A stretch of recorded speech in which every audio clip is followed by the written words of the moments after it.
중국 고전 신선전 장로의 신부에 관한 이야기입니다. 구독, 좋아요 꼭 부탁드립니다. 양주의 육하편에 장로라는 늙은 농부가 혼자 살고 있었다. 이웃 마을에는 위어라는 사람이 있었는데 그는 양주부의 관리 출신으로 나이가 들어 은퇴를 하였다. 장로가 어떻게 알았는지 위가의 문전을 서성거리다가 매파가 나오는 것을 보자 억지로 자기 집으로 데리고 가서 술을 대접하여 매파가 술기운이 거나해지자 말을 꺼내는데 듣자니 위시댁의 딸의 훌륭한 신랑감을 구한다는데 정말인가? 정말이지. 노파가 고개를 끄덕이자 장로가 다시 술 한 잔을 따르면서 말한다. 그 색시를 나에게 주선할 수 없겠나? 아들도 없으면서 누구 색시로?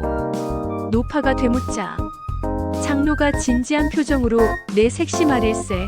나는 나이는 들었지만 이게 첫 장가라네. 그리고 먹고 살 걱정도 없지. 수고해주면 충분히 살해하겠네. 그 말에 노파가 펄쩍 뛰며 이 영감탱이 죽으려고 환장을 했나벼. 늙은 농사꾼 주제에 양반집 딸을 넘보다니. 옥지거리를 퍼붓고는 치맛바람을 일으키며 돌아가 버렸다. 그러나 다음 날도 장로는 매파를 집으로 불렀다. 어째서 이 영감탱이는 자기 본수도 모를까? 노파는 기가 차다는 표정으로 말을 이었다. 여봐요, 영감. 벼슬을 지낸 댁의 따님을 농사꾼 늙은이에게 주리라고 언감생심 바랄 수가 있겠는가? 비록 그 댁이 가난하게 살지만 세상에는 지체라는 것이 있는 법이여. 영감에게 술 한 잔 얻어 마셨다고. 이 말을 어찌 위시댁에 전하란 말인가? 그게 어려우니 이렇게 부탁을 하지. 눈 딱 감고 한마디만 전해주게. 거절을 당하면 인연이 닿지 않는 걸로 생각함세. 장로는 막무가내였다. 매파는 술까지 이틀 동안 얻어먹은 터라. 호통을 맞을 각오를 하고 위어를 찾아가 넌지시 이야기를 꺼내자 예상대로 위어는 길길이 날뛰었다. 할망구 내가 없이 산다고 깔보는 겐가?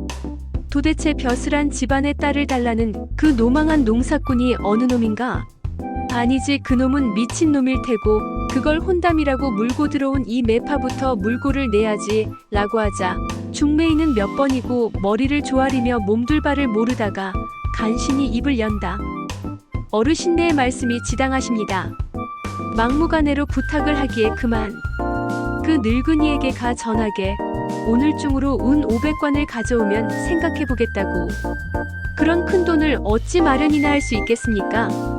그래서 하는 소리야. 이제 내 문전에는 얼씬도 하지 말게. 노파는 쫓겨나다시피 나와서 장로에게 분풀이를 하러 가서 자초지종을 이야기하자 장로가 무릎을 치며 은 500관이라 갖다 바치고 말고 매파는 이 영감이 실성을 한 것으로 생각하고 그만한 돈이 어디 있어서. 돈이야 있는데 있지 하니까 이 영감 환장을 하더니 관청. 내 창고라도 털 생각인가벼 라며 노파는 웃고 돌아갔다. 그로부터 한 시각이 못되어 위가댁 문전에 나귀에 실려온 은은 정확히 500관이었다. 이에 위어는 크게 놀라 일가 친척을 모아 상의를 했는데 이웃 마을의 장로라는 노인이 어떻게 이 큰 돈을 마련했을까? 장난삼아 해본 말인데 실제로 돈을 실어 보냈으니 돌려보낼 수도 없고 하자. 그러면 우선 당사자의 의향이나 들어보자는데 의견을 모아 색시감인 딸에게 물어보자 색시는 놀라거나 한탄하는 기색도 없이 그것도 내 팔자겠지요 하는 게 아닌가. 그래서 위어는 딸을 버린 셈치고 장로에게 출가를 시켜버렸다. 장로는 장가든 후에도 여전히 걸음통을 쥐고 밭에 나가 들릴 을하고 소채를 거두어 팔러 다녔다. 그의 어린 아내도 집에서 살림을 하면서도 조금도 부끄러워하는 기색이 없었으나 문중 사람들은 주변에게 부끄러운 지경이라 위어에게 버린 딸이니 먼 곳으로 내쫓아 살게 하자고 한다. 위어는 딸과 늙은 사위를 불러 술을 나누며 친척들의 의견을 말하고는 멀리 떠나서 살기를 권했는데 장로가 하는 말이 그렇지 않아도 따님을 맞이한 후 곧 이고장을 뜰 생각이었습니다. 그러나 빙장께서 섭섭해하실까봐 그러질 못했습니다.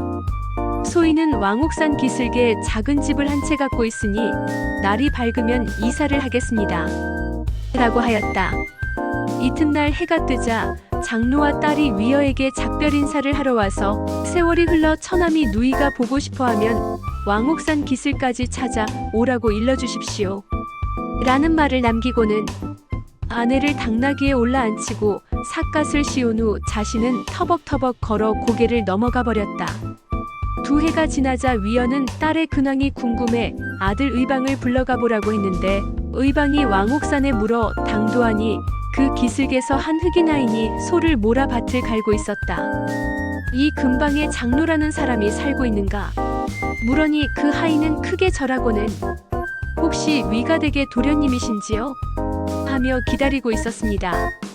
곧 길을 안내해 드리겠습니다. 라고 하며 산 하나를 넘자 맑은 물이 흐르는 시내가 있고 또 산을 넘고 계곡을 건너기를 반복하니 주위의 경관은 차츰 속세를 벗어나는 듯 아름다웠으며 어느 산마루에 도착을 하자 아래편에 붉은 기둥의 누각이 늘어서 있고 주변에는 꽃이 만발하고 울창한 초목, 오색의 안개, 들의 봉황이 날고 은은한 음악 소리가 들려왔다.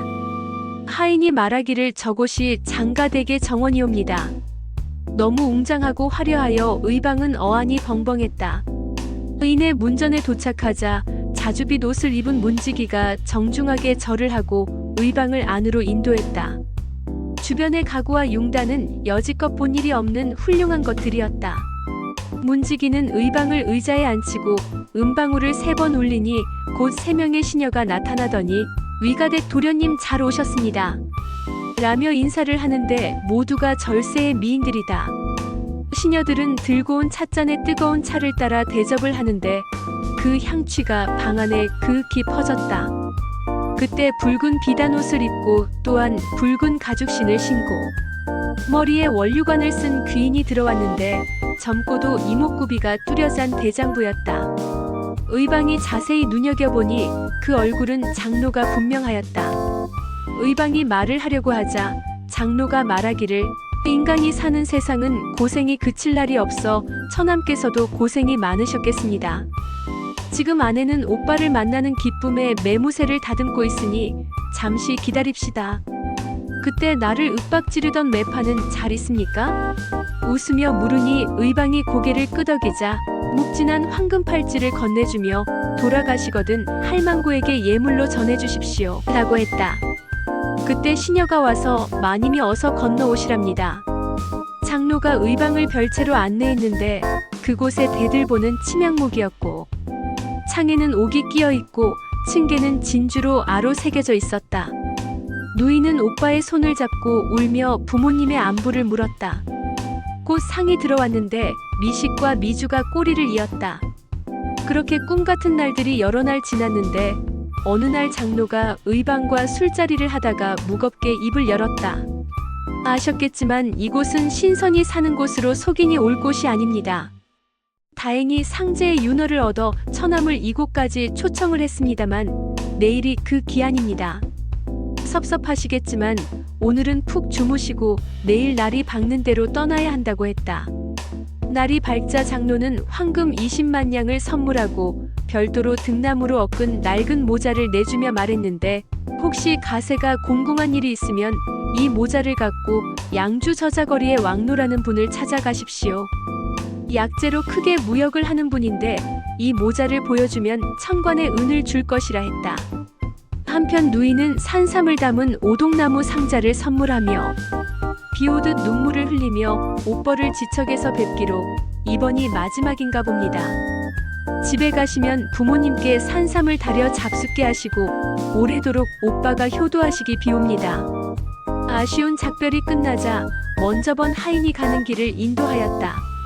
의방은 지고 온 황금 모자 산삼을 들고 집에 돌아와 보고 들은 바를 이야기했다. 문중 사람은 장로가 신선이었다고 놀라는 사람도 있는 반면에 요괴라고 우려하는 사람도 있었다.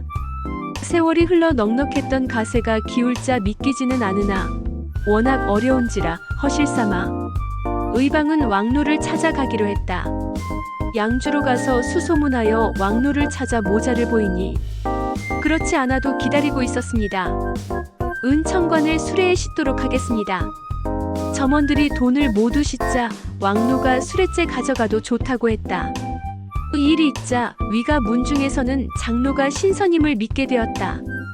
그 후 세월이 흘러 위원은 딸이 궁금해서 값진 예물을 챙겨 의방을 다시 왕옥산으로 보내었는데 눈에 익은 곳까지는 왔으나 앞은 우거진 숲뿐이었다. 때마침 나무꾼이 지나길래 물었지만 아무것도 모른다고 한다. 의방이 허탕을 하자 속계와 선계의 왕래가 어려움을 깨닫고 소문을 들으려고 양주의 왕노를 찾았으나 약국도 오래전에 이사를 했다고 한다. 그 후 세월이 흘러 양주에 볼 일이 있어 번잡한 거리를 걸어가는데 누가 소매를 잡길래 보니 전에 본 흑인 하인이었다. 아니 자네가 웬일인가? 놀라 물으니 실은 주인님이 도련님이 오실 것을 알고 열근의 황금을 내밀면서 전해주라고 분부하셨습니다. 실은 주인님도 여기 와 계시는데 저쪽 선술집에서 왕노 노인과 약주를 들고 계십니다. 라고 해서 그 길로 가보자고 하여 선술집 입구에 도착했는데 하인이 말하길 소인이 들어가서 도련님이 왔다고 고하겠습니다. 하고 들어갔는데 해가 저물어도 하인이 보이질 않아. 선술집 안으로 들어가 하인, 장로와 왕노를 아무리 찾아보아도 보이지 않았다. 그러나 들고 있는 자루 속에는 황금 열근이 그대로 있었다. 할 수 없이 발걸을 돌려 집으로 왔으나 그 이후로는 장로와 누이의 소식을 다시는 들을 수가 없었다. 의상 당나라의 속현계록이었습니다. 감사합니다.